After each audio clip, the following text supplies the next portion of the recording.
How you doing today, Mr. Crandall? Great, good. How was your week?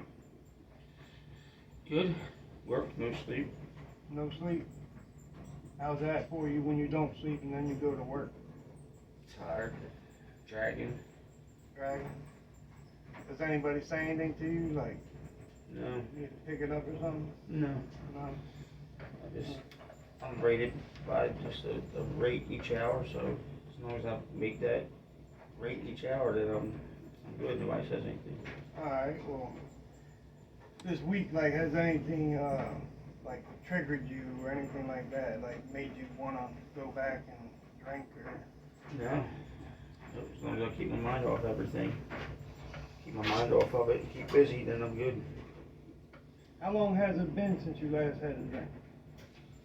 February 8th February 8th? of this year. So that's like, what, 9 months about right now? Yep. Okay. Alright, how do you feel about that? Like, from where you were before to where you are now? I feel good. Feel a lot healthier. I'm not waking up worried about when I'm going to get the next drink. I'm waking up with a clear mind. Do you go to support groups or AA or anything like that? Yeah, I try to get at least one a week. Because with work schedule, I can only do maybe one a week, but I do the ones on Zoom. Okay, you do the Zoom. How do you like that compared to doing it in person? It's okay, but you don't get that. You don't feel like you get that one-on-one. Even if you're in a regular group, you still feel, because you're in person, you feel like you get more of a one-on-one than on Zoom, because you're just listening, basically. Yeah. Do you have like, what's your support group? What's your support network like? Right now, it's mostly family and people in the recovery house.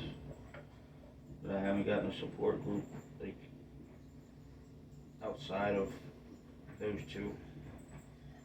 So when times get like tough and you need to talk to somebody, and you can't, let's say you can't reach out to your family, who is it that you can talk to?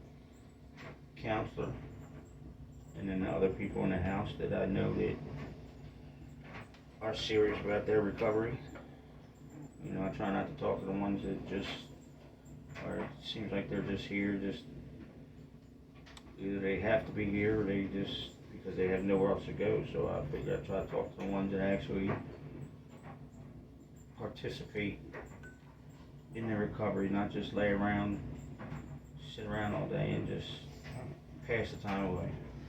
Yeah, you have people all here for different reasons in the recovery houses. Some are here for court, some are here for a family member, and then you got some that are actually there because they want to better their life and tired of it. Yeah, like I voluntarily put myself in because I was tired of being sick, of getting sick from drinking.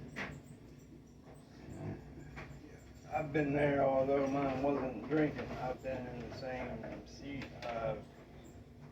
I've been through it all, the homelessness, everything. I know what addiction can do. So Yeah. Still be drinking, but I was never homeless. But you know, I was just sitting alone all day drinking by myself, just isolate. Isolate, boredom. Now, I remember last time you told me that you have twin boys. Yeah. How is your relationship with their mother? It's okay. I don't really talk to her as much since they're older now, so if they have any problems, I just talk to them directly. They'll call me. Unless something happens, then she'll call me, then I know if she's calling me, then it's something that went wrong. Have you gotten a call like that anytime? Yeah, just yesterday, one of the twins, she caught him drinking. How does that make you feel? Like, do you feel like maybe they could be going down the same path you went down, or? Yeah, I thought about it. You know, like my dad drank a lot, so then I drank, but I didn't drink every day. You know, I drank occasionally, but you know, I don't want. You know, she told me he was drinking. She said he wasn't drunk, but he was. She could smell it on him, and she asked him. He said, yeah, he had a couple drinks with a friend of his. And I think she said it was. He said it was a couple of those lemonade, hard lemonades or whatever. Like the Mike's Hard lemonade or something like that. Okay. And he tried to tell her, well, it's just like lemonade, but she said it's got alcohol in it. And, you know, you start drinking them, then you might get addicted faster because it tastes so good. And the friend that he was drinking with's already been in trouble, and so, you know, so I'm gonna have to sit down and have a talk with him now. And he already knows what I'm going through, so, you know, I'm gonna have to try to get through to him somehow to, I guess. Where do they live at? Pasadena. Pasadena. Yeah. So you're in Glen Burnie, so it's not Yeah, that it's far. not that far. Okay. Okay. Now you did say that you were not homeless. Now, No. how bad did your addiction get? Like, where did it take you? What was like your low point? Just got to where I was waking up every day. I was opening up the liquor store, and closing it,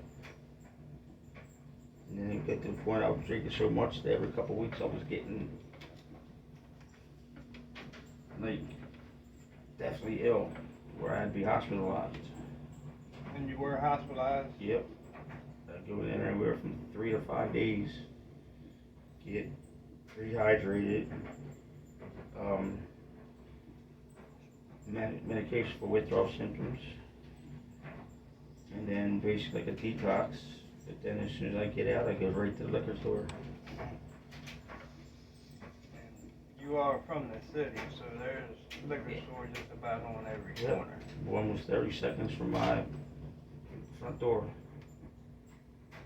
That just made it real easy for you, because every time you come home, you're walking by, even if you went to a detox. Conveniently, yeah. I walked past it, either going to the corner store, no matter where I went, I walked past it. That was the only direction I could take. Not only that, on the same little block, it was that liquor store in that corner. On an end of that block was another liquor store. That's how Baltimore is. And It then- isn't a liquor store, it's a daggone drug hole somewhere. But I grew up over in South Baltimore, over Locust Point, and around the Federal area. And when I was 25 or 26, they started doing the pub crawls, and they were actually in that neighborhood, walking distance from my house was 26 bars. I know Federal Hill, you said that's where about you live, and Federal Hill is just like it's like a Broadway street, just like Yep. Fells Point. Yep. Like Canton. Every corner, you walk down the street, there's a bar. You walk up the street, there's a bar. You walk down 2 blocks, there's a bar. Then that block will be a bar. Man, I used to drink too, and I got pretty bad on it, but mine went to drugs during the drinking, so I don't think I went through any withdrawal from the alcohol. But what are the withdrawals like for you? What do you go through? First is the shakes, then there's like cold sweats, runny nose,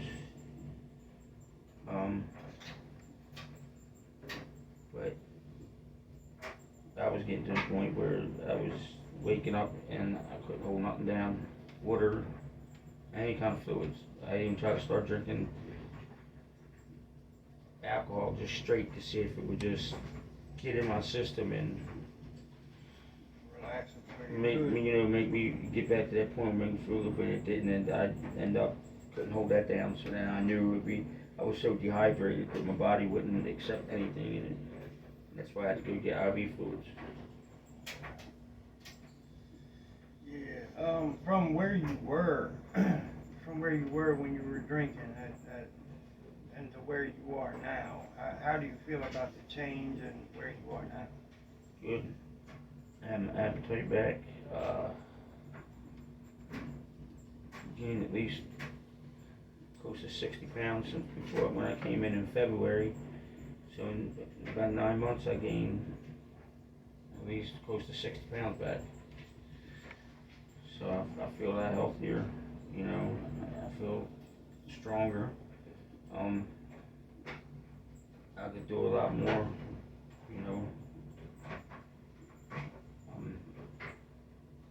Without having to worry about where, before I'd be in the middle of doing something and I notice that I'm almost out of my drink. And then I'd have to stop doing what I'm doing to go to it didn't matter if it was snowing, raining. It didn't matter how bad my foot and ankle was hurting me. I'd still go right to the liquor store. Didn't stop me. You say your foot and ankle. What happened to your foot and ankle? I was in a motorcycle accident and smashed my right ankle, so I had to have a plate, screws and pin put in it. Does that affect you still to this day? Yep. Arthritis done set in. So it's just pain constantly, no matter what I'm doing. Basically, it's just I have to deal with it probably for the rest of my life. And they say as I get older, the worse it's going to be. So that doesn't affect you at your job that much. I mean, you're still able to work. I'm able to work. I mean, the pain's there, but I kind of just work through it, just deal with it, because I mean, I have to work. I mean, there's no ways around it, and I'm not suited for any kind of desk job, computer stuff. I'm not computer literate. Barely can operate a damn phone right. So yeah, I can't. I wouldn't do it. I like work with my hands, and I just can't be sitting around. I can't stand that. Yeah. I'd be fired for sleeping at my desk. And I want to go back to the kid thing. So, with your kid getting caught drinking, what did your kid's mother have to say to you about that?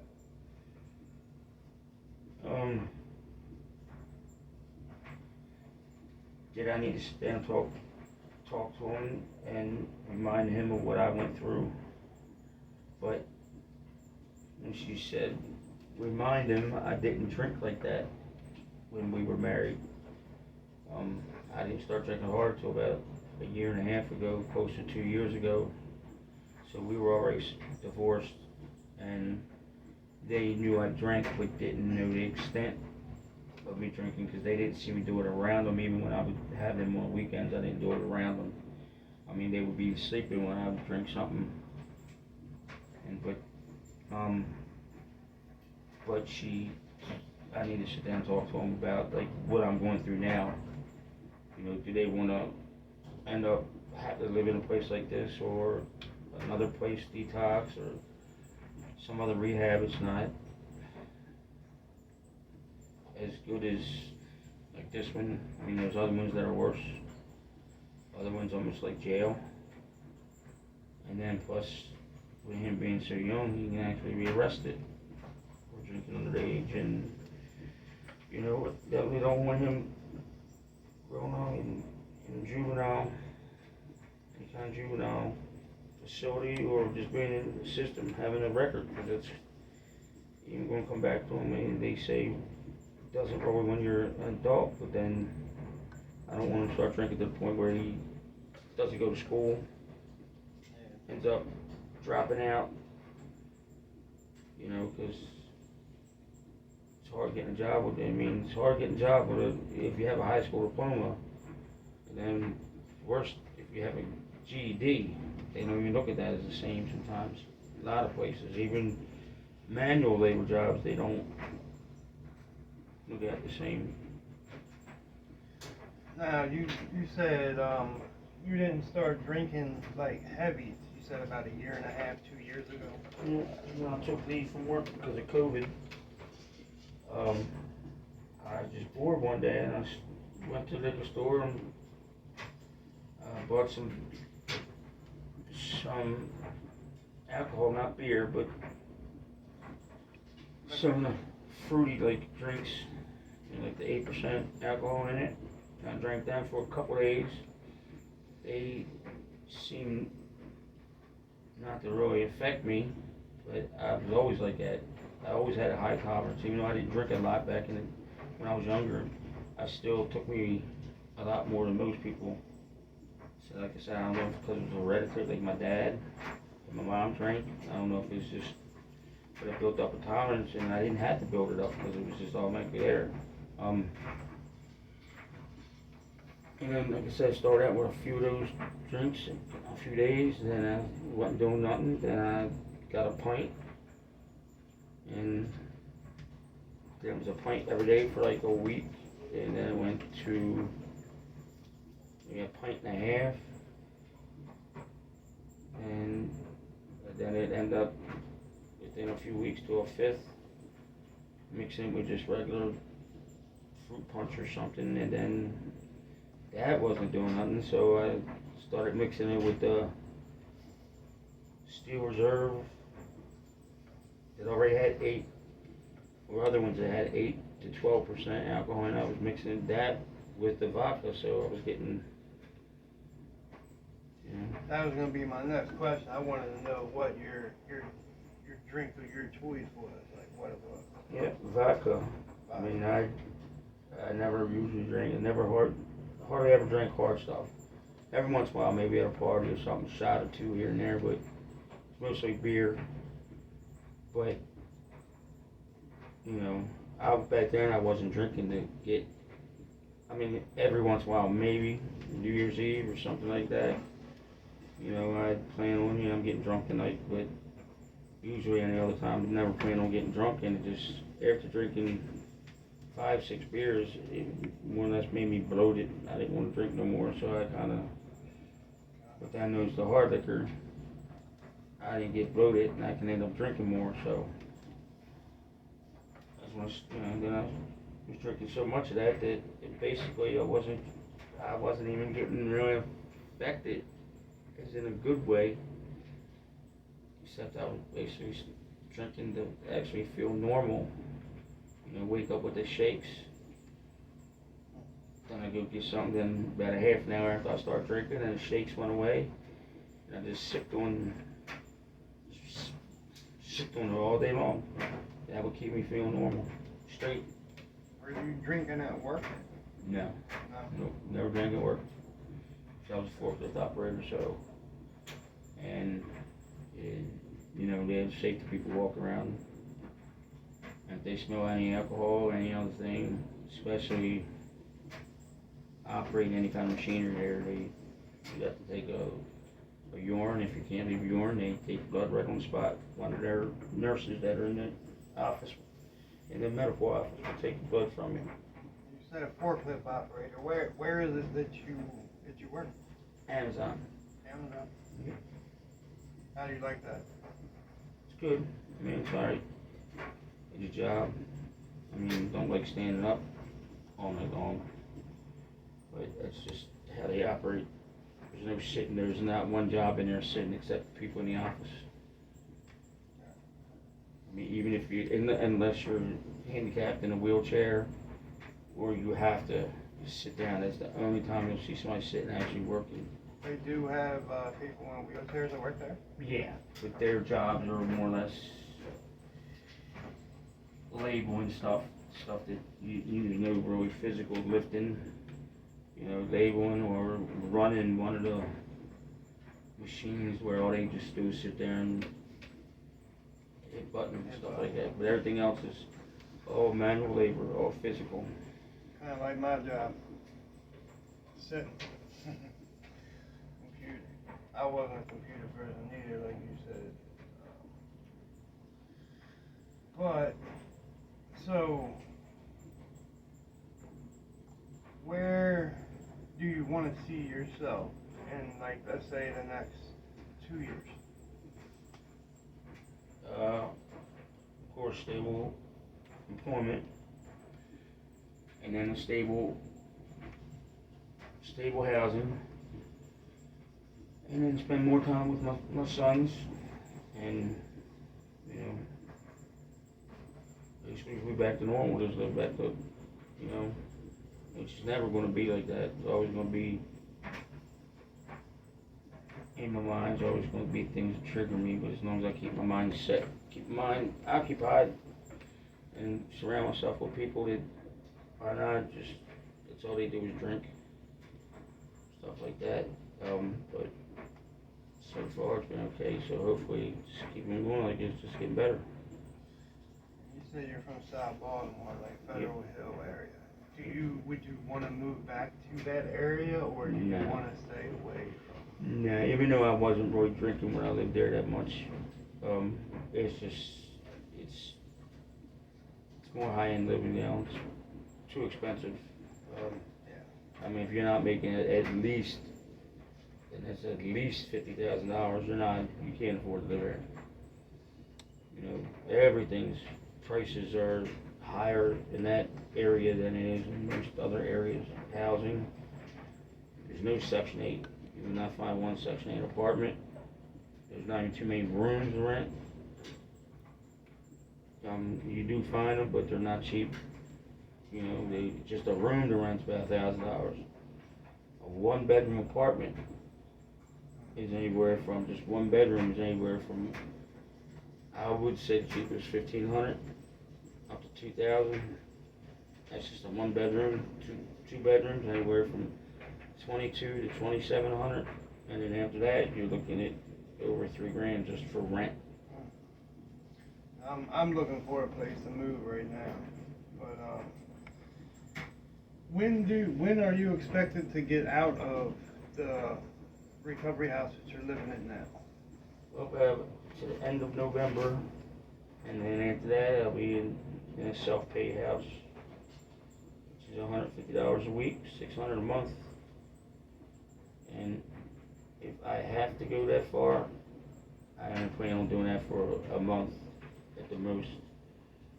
And I would pay that month right off in the beginning, just pay the $600, and then just for that whole time, you know, every day I have off, just keep looking for another place in an area that's affordable.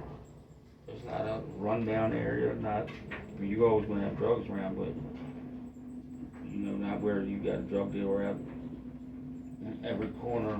Yeah. You're walking past, or a liquor store in every corner. Even the grocery stores have liquor stores, sell liquor.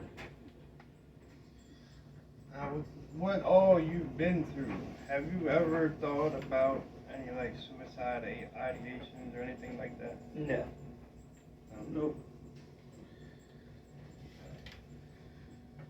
Well, I'd say, are you okay with wrapping it up, and next week we could talk about what went on through this past week, and we'll go from there? Yep.